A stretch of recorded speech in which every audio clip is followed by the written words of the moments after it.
Cristianos adoremos, cristianos adoremos, cristianos adoremos a nuestro Dios. Humildes pastores dejan su rebaño y llegan. Juan, que estaba en la cárcel, tuvo noticias de lo que Cristo estaba haciendo.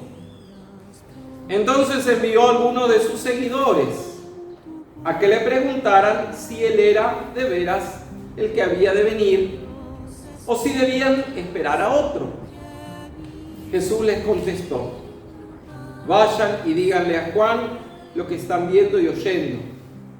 Cuéntenle que los ciegos ven, los cojos andan, los leprosos quedan limpios de su enfermedad, los sordos oyen, los muertos vuelven a la vida y a los pobres se les anuncia la buena noticia.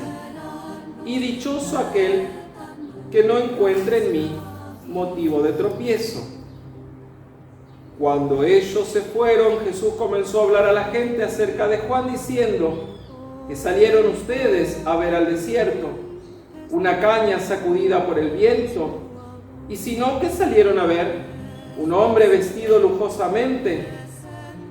Ustedes saben que los que se visten lujosamente están en las casas de los reyes. En fin, ¿a qué salieron? ¿A ver un profeta? Sí, de veras, y a uno que es mucho más que profeta. Juan es aquel de quien dice la Escritura: yo envío mi mensajero delante de ti para que te prepare el camino.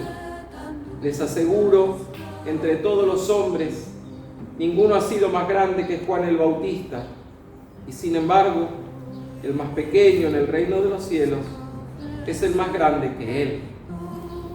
Palabra del Señor para nosotros, pueblo del Señor. Ser testigos tuyos siempre es nuestra única misión. Ven, Señor, a confortarnos, ven a ser nuestras. Este texto del Evangelio me gusta mucho porque, como les dije, si hubiera un nombre para poner a este domingo, sería el domingo de la inclusión, la escandalosa inclusión. ¿Vieron cómo comienza el texto? Dice: Juan, que estaba en la cárcel, tuvo noticia de lo que Cristo estaba haciendo. Me imagino que cuando uno está preso, nunca estuve preso, y toco madera para que no pase.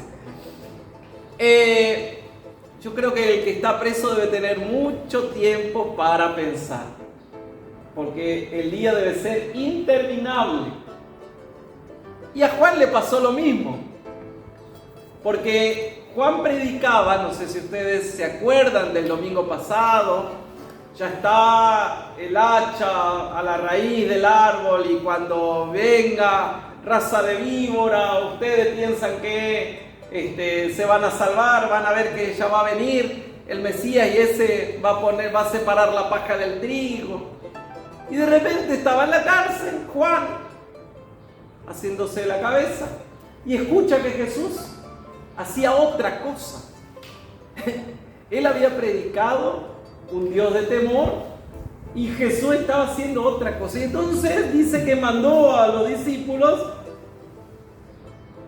envió a algunos de sus seguidores y para que le preguntaran: ¿sos vos el que va a venir o tenemos que esperar a otro? Porque no puede ser que yo me haya equivocado tan fiero.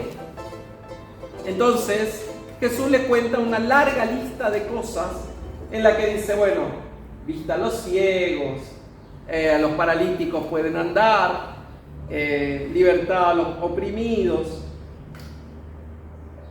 En realidad, Jesús le hace una larga lista de milagros, no porque los milagros en sí mismos representan el Mesías o los tiempos mesiánicos, sino porque en realidad lo que Jesús le dice es: mira, Este es el proyecto que Dios tiene para transformar el mundo.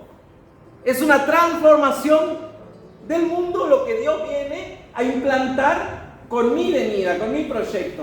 No te quedes solamente con el milagro, con el acontecimiento, sino con todo lo que pasa en el mundo a partir de que algo que estaba así estático puede cambiar. ¿Saben por qué? Porque en el Levítico, en el libro del Levítico, hay una ley en el Antiguo Testamento que se llama la ley de la pureza.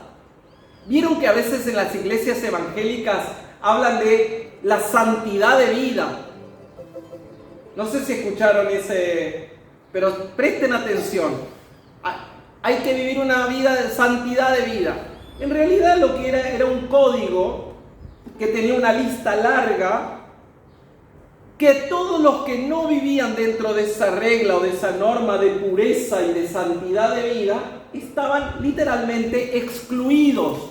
Es decir, no podían participar de la vida del templo, del culto, y por lo tanto tampoco Dios los miraba con amor y misericordia.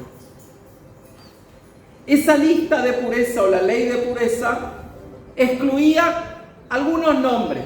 Les voy a leer en qué categoría iba excluyendo. Se excluía a las mujeres en primer lugar. Aparecían como primerita. No porque sean mujeres, sino porque todas las leyes que más se excluían eran, porque claro, cuando estaban en periodos de menstruar y todo eso, las excluía directamente de la vida cultural, eran impuras. ¿Sí? Si a eso lo asocio a que en realidad es parte constitutivo de la mujer, tengo que decir que estaban excluidas las mujeres. En la primera la lista tenía todos los números. Después venían los leprosos, impuros, por lo tanto, también excluidos, no solo del templo, sino de las ciudades. Los samaritanos, es decir, como para nosotros los brasileros más o menos, ¿viste? Que dicho sea paso, te vieron. Los samaritanos. Después venían los recaudadores de impuestos. Después venían las prostitutas. Después venían los niños. Después venían los adúlteros. Después venían los discapacitados. Por último, los muertos, es decir, y todo lo que tenía que ver en torno a los que sepultaban o tenían que tocar un muerto. También esto eran impuros. Fíjense la lista. Esa era la lista de los que estaban excluidos de esta ley de pureza. O sea que imagínense cuánta gente podía estar en condiciones de estar en el templo o de sentirse que cumplía mínimamente con Dios. Prácticamente esto es una lista de exclusión sistemática, digo yo, porque es un sistema de exclusión. Si ustedes miran lo que Jesús dice en el Evangelio, prácticamente agarra toda la lista y de la misma lista se la devuelve a Juan, pero en sentido de inclusión. Por eso digo yo que este fin de semana, el tercero del tiempo de Adviento, podemos decir que es de la inclusión más radical de Jesús. ¿Por qué? Porque Jesús le dice a Juan, dice, vayan y díganle a Juan que están viendo y oyendo de lo que ustedes ven, que oyen y no le hablen simplemente de los comentarios, sino de lo que ustedes ven y oyen. Cuéntenle, los ciegos ven, los paralíticos andan, los leprosos quedan limpios de su enfermedad, los sordos oyen, los muertos vuelven a la vida y los pobres viene anunciada la buena noticia. Es decir, es totalmente contracultural con el sistema viejo al que estaba. Por eso digo que ante una exclusión sistemática, Jesús lo que está proponiendo es una inclusión abierta y radical. Y por último, acá hay una bienaventuranza que no está dentro de la lista de la bienaventuranza. ¿Vieron que dice bienaventurados los pobres? Y dice, y dichosos o bienaventurados, beati, dichosos aquellos que no encuentren en mí motivo de escándalo. Esa es una bienaventuranza, ¿sí? De los que no se escandalizan.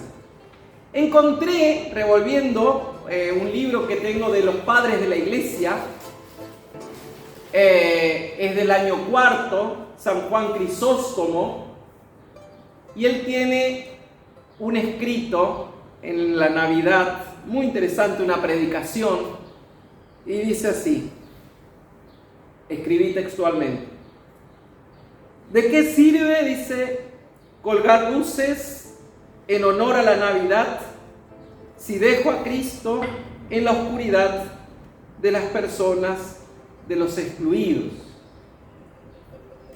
Primero, reciban a la persona del inaceptable, luego alumbren sus casas. Siglo IV de la iglesia.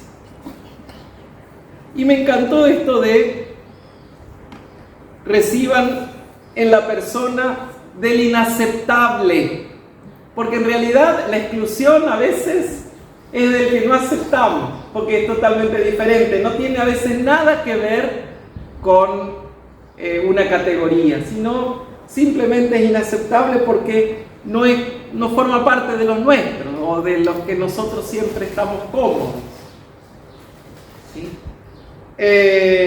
Simplemente quería compartir con ustedes estos pensamientos en este tercer fin de semana de Adviento, porque me parecía interesante que reflexionemos que sigue siendo el desafío para nuestras iglesias la inclusión radical.